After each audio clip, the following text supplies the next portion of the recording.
नमस्कार, मैं हूं समीप राजगुरु और मेरे साथ हमारे cricket expert Madan ji studio में। मदन जी, स्वागत है आपका। और चुनावी नतीजों के बीच कल हर किसी की नजर भारत और दक्षिण अफ्रीका के बीच होने वाले डरबन में दूसरे वनडे पर होगा। और आपने देखा कि रसेश मंडानी भी हमारे साथ जुड़ चुके हैं डरबन से। और आपको बता दें कि डरा रहा है डरबन। क्यों डरा रहा है? डरा इसलिए रहा है क्योंकि रसेश ने जो खबर दी है उसकी वजह से डरा रहा है। खबर यह है कि लगातार बारिश हो रही है जिसकी वजह से पिच पे काफी नमी रहेगी और नमी रहने की वजह से यहां पर बल्लेबाजी करना आसान नहीं होगा। इसका मतलब तेज गेंदबाजों को मदद मिलेगी, स्विंग और सीम यहां पर देखने को मिलेगी। इस पर मदन जी और रोशनी डालेंगे। रसेश भी हैं और इसके अलावा जो आउटफील्ड है वो भी काफी धीमा है, यानी कि जो ग्राउंड शॉट्स हैं वो बाउंड्री तक पहुंचने में कहीं ना कहीं स्ट्रगल करती, संघर्ष करती ही नजर आएगी। तो चलिए देखते हैं पिच क्यूरेटर ने क्या कहा। सबसे पहले उनकी बात सुनते हैं। So I'm concerned about the fact that the outfield hasn't dried sufficiently today. I mean, the rain stopped effectively at 10 o'clock this morning, and there was some standing water on the outfield. That has disappeared, but there's still some very damp patches. If we have no more rain, which is what the forecast is, it's forecast for just to be grey weather without any, not enough sun and wind, unfortunately. But it's not forecasting any rain. I think we'll be okay. But the conditions are not ideal for a good game of cricket. तो मदन जी, थोड़ी मुश्किल जरूर होगी, यहां पर आपसे बात करेंगे, लेकिन विराट कोहली का क्या कहना है वो पहले सुन लेते हैं।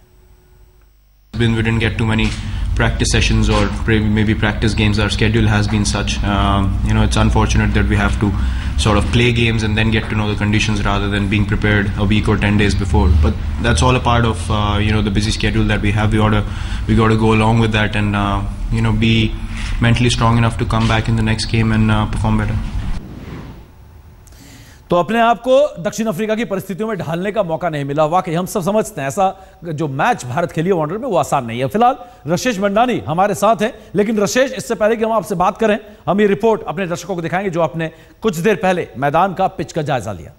सीरीज का अगला मुकाम डरबन किंग्समीड स्टेडियम है। मैं समय डरबन किंग्समीड स्टेडियम में हूं, जहां के ग्राउंड कंडीशंस की सबसे पहले बात करें तो पहली बुरी खबर यह है कि यहां पर बारिश की आशंका है। अगर आप बादलों को देखें तो बादल हमें लगातार नजर आ रहे हैं और पिछले कुछ दिनों से यहां पर लगातार बारिश होती आ रही है। 2-3 दिन पहले हमें यहां के जानकार बताते हैं कि स्टेडियम का जो आउटफील्ड थी वो पानी से लबालब भरी हुई थी, यानी इन बादलों को छटना होगा अगर मुकाबला होना है। 50% चांसेस, 50% चांसेस है रेन के, और भारतीय टीम को उम्मीद होगी कि बारिश न हो अगर उनका प्रदर्शन अच्छा होना है। प्रदर्शन अच्छा हो सकता है या नहीं, टेस्टिंग कंडीशन जरूर होंगे। इस समय मैं विकेट पर हूं और ये पिच का जायजा लेते हैं। यहाँ पर जो हमें घास नजर आ रही है, बिल्कुल ये वनडे के विकेट है, ये कोई टेस्ट मैच के विकेट नहीं है। बहुत ज्यादा घास है और इस घास को अगर हम जो पिच के बराबर जो घास है उससे कंपेयर करें तो आपको नजर आएगा कि पिच और घास में ज्यादा फर्क नहीं है। ये कभी पुराने जमाने में हुआ करता था। क्यूरेटर का कहना है, यहाँ के जानकार का कहना है कि कुछ घास जरूर काट दी जाएगी। इस घास को इसलिए रखा गया है क्योंकि यहाँ के जो मॉइस्चर लगातार बना हुआ है, सूखने का मौका नहीं मिला विकेट को, यानी विकेट काफी हद तक हार्ड है और जिस तरीके के प्रिपरेशंस वो आइडियली चाहते थे वो अब तक वो नहीं कर पाए हैं। जानकारों का कहना है कि स्पिनर्स कुछ हद तक मैदान पर आ सकते हैं। डरबन की विकेट पर पिछले 2-3 सालों से स्पिनर्स का एक रोल रहा है, लेकिन इस घास को देखते हुए, इन ओवरकास्ट कंडीशंस को देखते हुए हर कप्तान चाहेगा कि एक्स्ट्रा सीमर को खिलाए, एक एक्स्ट्रा स्पिनर को नहीं। क्या ऐसे में भारतीय सीमर सक्षम है और डेल स्टेन और मॉर्कल का सामना करने के लिए भारतीय बल्लेबाज सक्षम है? ये सबसे बड़ा सवाल है। यहाँ के क्यूरेटर्स और जानकारों ने कम से कम भारतीय टीम को यह संकेत साफ दे दिया है, वेलकम टू साउथ अफ्रीका। अब भारतीय बल्लेबाजों को जवाब देना है। कैमरामैन मनीष शेरकर के साथ रसेश मंडानी, डरबन, आज तक। वेलकम टू साउथ अफ्रीका का डरबन है तो वांडरर्स क्या था? वांडरर्स में ही वेलकम टू साउथ अफ्रीका हो गया था। रसेश हमारे साथ हैं। डरबन कहीं ना कहीं डरा रहा है मदन जी। मौसम पर नजर डालते हैं और मौसम क्या कह रहा है। रात को बारिश की आशंका है, आज रात को।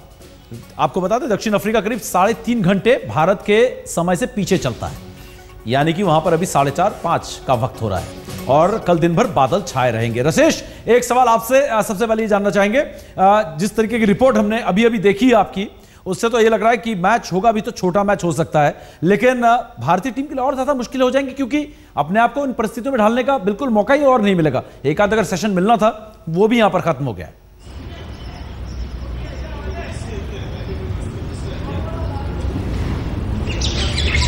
समीप, कप्तान धोनी कहते हैं कि आपको मेंटली अपने आप को प्रिपेयर करना है। इन दिनों विकेट्स ऐसी ही, इन दिनों शेड्यूल ऐसा ही रहता है, लेकिन किसी तरह विराट कोहली अपने आप को सच्चाई कहने से रोक नहीं पाए। इस बात में दो राय नहीं कि जो तमाम बल्लेबाज यहाँ पे पूरी टीम समझती है कि साउथ अफ्रीका में इतने डिफरेंट कंडीशन से और यहाँ पर बिना प्रैक्टिस के आप एकाएक मैदान पर खेलना शुरू कर दे तो आसान नहीं होगा, और इसी चुनौती का सामना तमाम बल्लेबाजों को करना पड़ रहा है। जी हाँ, जहाँ तक वेदर की बात है, क्लाइमेट की बात है, अच्छी बात यह कि आज बारिश नहीं हुई, लेकिन 2-3 दिन पहले ये पूरा जो आउटफील्ड थी वो पानी से भरी हुई थी।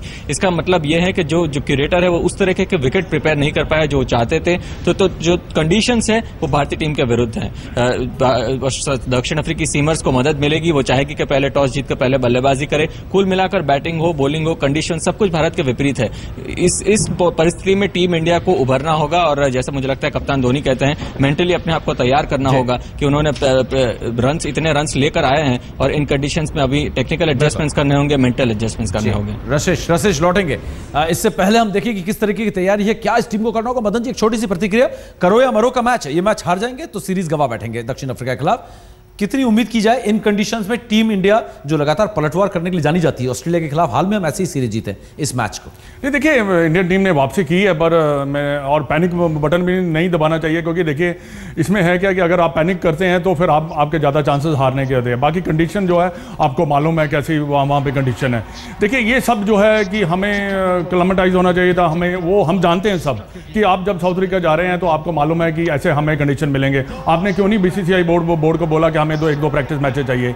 अगर आपका अच्छा मैच निकल जाता तो ये सब बातें नहीं होती। देखिए आप प्रोफेशनल क्रिकेटर हैं, मैं भी मानता हूं कंडीशन को यूज टू होना चाहिए, पर यह है कि अब आप ये देखना कि आप मैच कैसे जीत सकते हैं। मैच जीतने के लिए मेरे विचार में आपको काफ़ी पॉजिटिव जो चीज़ें हैं वो करनी पड़ेगी, क्योंकि देखिए साउथ अफ्रीका को आपको भी मालूम है, आपने भी देखा है कि हमेशा जब वो बैटिंग सेकंड करती है तो प्रेशर में आती है। बिल्कुल, इवन अगर 250 रन भी इंडिया करती है तो फिर भी आपके ज़्यादा चांसेस है जीतने के। तो पॉजिटिव जो है एटीट्यूड जो है उसमें आपके जीतने के ज्यादा चांसेस है। पॉजिटिव एटीट्यूड के साथ जाए, जो पिछले मैच में शायद नहीं दिखा, और मदन जी ने कहा टॉस जीते तो पहले बल्लेबाजी करें, बाद में बल्लेबाजी में दक्षिण अफ्रीका पर दबाव बनता है। क्या आंकड़े कहते हैं डरबन के? भारत का रिकॉर्ड क्या है दक्षिण अफ्रीका के खिलाफ, आपको दिखाएंगे, और इसके अलावा टीम इंडिया की क्या रणनीति होनी चाहिए।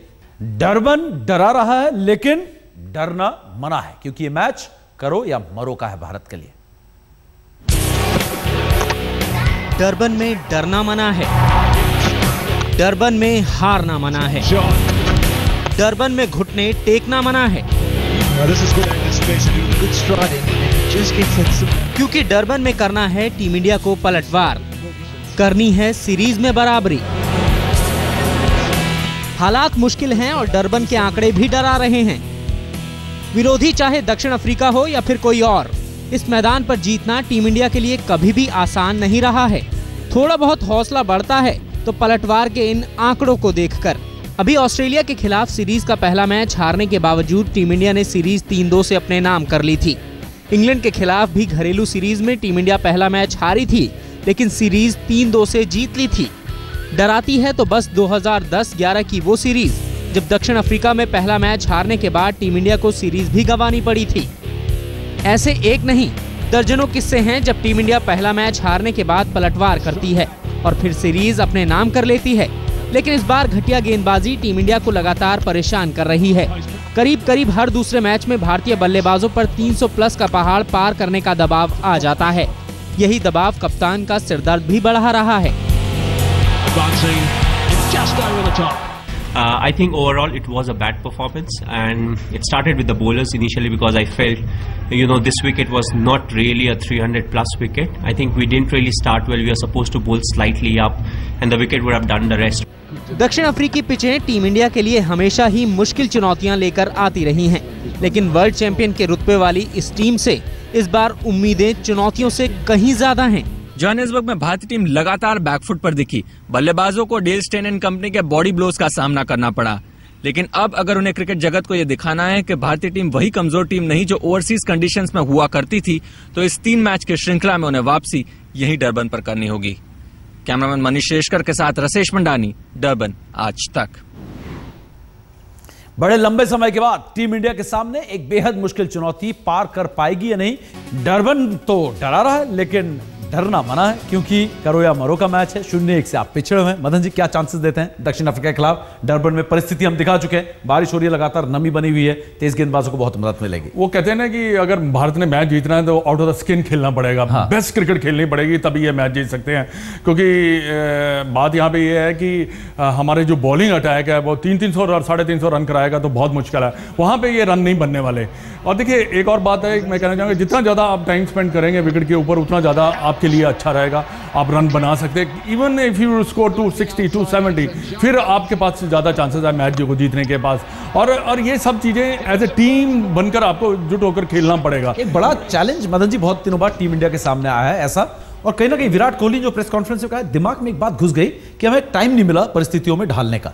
अब उसका मैंने जवाब दिया था ना कि ये डर आ गया दिमाग में। ये डर है। देखिए बॉल जा रहा है, उनके पास 6 फास्ट बॉलर, 6-7 बॉलर खेल रहे हैं, वन आफ्टर वन आ रहा है, और सब जो जेन्युइन क्विक है। अब 145, 150, 140, 43 पे बॉल कर रहे हैं। तो और चांसेस क्या देते हैं टीम इसको टैकल करने के लिए? आप वैसे नहीं कर सकते आप जैसे सुरेश रैना ने किया। सुरेश रैना जितना ज्यादा स्पेंड करता, अगर उसको मौका मिला था, जितना ज्यादा स्पेंड टाइम वहां करता, ज्यादा उसके लिए अच्छा रहता। 50-60 रन जाते जाते मदन जी, क्या सुरेश रैना और युवराज में से एक को खिलाया जाए कल?